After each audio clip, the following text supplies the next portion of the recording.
بسم الله الرحمن الرحیم۔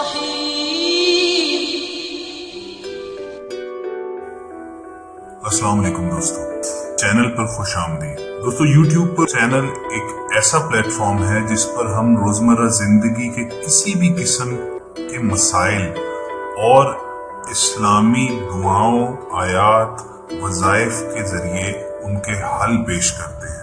جس تیزی سے اور جس روز افزوں بڑی تعداد کے ساتھ آپ لوگ سبسکرائب کر رہے ہیں، اس سے یہ اندازہ لگانا مشکل نہیں کہ ہمارے شیئر کی ہوئی ویڈیوز آپ کی زندگیوں میں کتنی کارگر اور مفید ثابت ہو رہی ہیں۔ دوستو آپ سے گزارش ہے کہ اگر آپ نے ابھی تک سبسکرائب نہیں کیا تو بیل آئیکن پریس کر کے آپ چینل کے سبسکرائبر بن سکتے ہیں۔ اس سے آپ کو فائدہ یہ ہوگا کہ جو ہی اس چینل پر کوئی ویڈیو اپلوڈ کی جائے گی وہ بلا تاخیر آپ تک پہنچ جائے گی۔ اس چھوٹی سی ریکویسٹ کے بعد اب آتے ہیں ہم آج کے موضوع کی طرف۔ دوستو پچھلی ویڈیوز کے بعد ہمیں بے شمار ای میلز، کمنٹس میں اور ان باکس میں پیغامات وصول ہوئے جس میں لوگوں نے اس بات کا ذکر کیا کہ وہ اپنی کنوینس یعنی اپنی گاڑی وغیرہ سے محتاج ہیں اور چاہتے ہیں کہ اللہ تعالیٰ ان کے لیے کوئی آسانی پیدا کرے، اور اس کے لیے انہوں نے کچھ وظیفہ بتانے کی درخواست کی۔ چنانچہ جب ہم نے آپ کی فرمائش پر تھوڑی سی ریسرچ کی تو ہمیں ایک بہت ہی مختصر، کارگر اور جامع وظیفہ مل گیا جو بہت لوگوں کو آزمایا ہوا وظیفہ ہے، اور اس وظیفے سے 11 دن کے اندر اللہ تعالیٰ اپنے بے پناہ وسائل میں سے کچھ نہ کچھ ضرور بندوبست کر دیتے ہیں۔ چنانچہ ہم نے فیصلہ کیا کہ ہم بخوشی آپ کے ساتھ یہ وظیفہ شیئر کریں گے جس میں 11 دن کے اندر آپ کی گاڑی کا کوئی نہ کوئی ضرور انتظام ہو جائے گا انشاءاللہ۔ مگر یہاں یہ وظیفہ بتانے سے پہلے آپ سے ایک گزارش بھی ہے۔ دوستو بدقسمتی سے یہ تمام چیزیں یعنی گاڑیاں اور اس سے ریلیٹڈ جتنی بھی آئٹمز ہیں یہ ضروریات سے زیادہ عیاشی کی طرف نکل گئی ہیں، یعنی لوگوں نے اب ان کو سٹیٹس سمبل بنانا شروع کر دیا ہے۔ ہمیں ضرورت کسی چھوٹی سی چیز کی ہوتی ہے لیکن ہم اپنے پاؤں چادر سے زیادہ پھیلا کر صرف اپنے آپ کو اونچا دکھانے کے لیے، اپنا رتبہ بلند کرنے کے لیے معاشرے میں اپنی ضرورت سے زیادہ بڑی چیز لے آتے ہیں۔ اس سے ہوتا کیا ہے؟ اس سے ہوتا یہ ہے کہ ہم نہ صرف مالی طور پر بلکہ ذہنی طور پر بھی پریشان رہتے ہیں۔ ہمیں مختلف پیغامات جو آئے ان میں سے اکثر تو بیرون ملک میں سے تھے جن میں یہ بات تو سمجھ میں آتی ہے کہ ان لوگوں کو اپنی جابز وغیرہ پر جانے کے لیے یا اپنی یونیورسٹیز میں یا اپنے بزنس پر جانے کے لیے کمیوٹ کی یعنی گاڑی وغیرہ کی ضرورت ہے۔ یہاں تک تو بات سمجھ میں آتی ہے۔ کچھ ہمیں یہاں سے یعنی اندرون ملک سے پیغامات موصول ہوئے جس میں کچھ نوجوان یہ گلہ شکوہ کر رہے تھے کہ ان پر اپنے خاندان یا سسرال والوں کا پریشر ہے کہ وہ گاڑی کا انتظام کریں۔ یہ کتنی بڑی زیادتی اور ناانصافی کی بات ہے کہ اللہ تعالیٰ نے جو دیگر نعمتیں عطا کی ہوئی ہیں ان سے صرف نظر کر کے، ان کو نظر انداز کر کے ہم دوسروں کی طرف دیکھتے ہیں کہ ان کو یہ مل گیا، ان کو وہ مل گیا، اور ان کی نقل میں اپنی زندگیاں جو ہیں وہ جہنم بنا رہے ہیں۔ اس ناجائز طلب نے آپ یہ دیکھیں کہ معاشرے میں ایک اور برائی کو جنم دیا ہے جو روز افزوں بڑھنے سے بڑھتی جا رہی ہے۔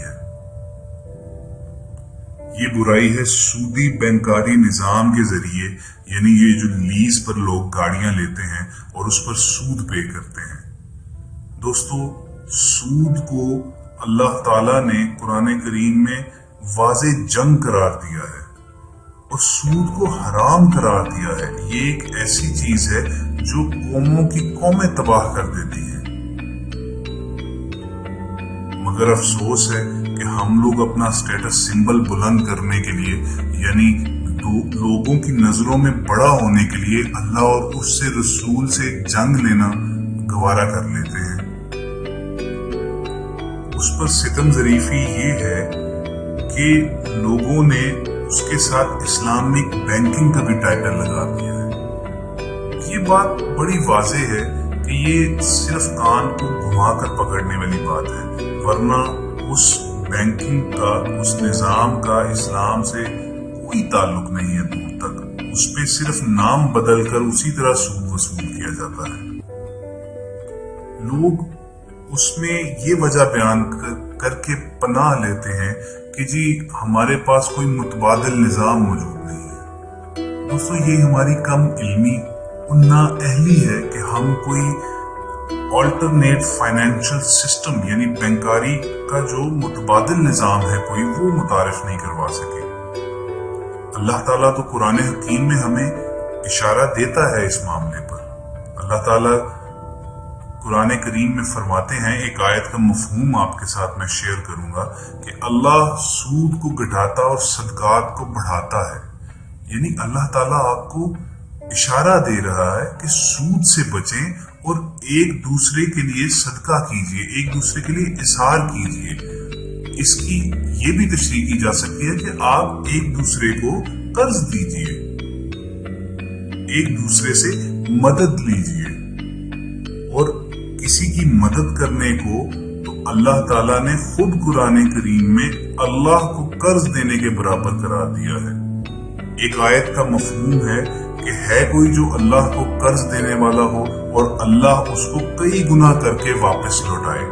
यानी आप सदका कीजिए, लोगों की फाइनेंशियली मदद कीजिए और आप देखिएगा अल्लाह ताला आपको उस नेकी के अजर के बदले में क्या क्या इनायत करता है।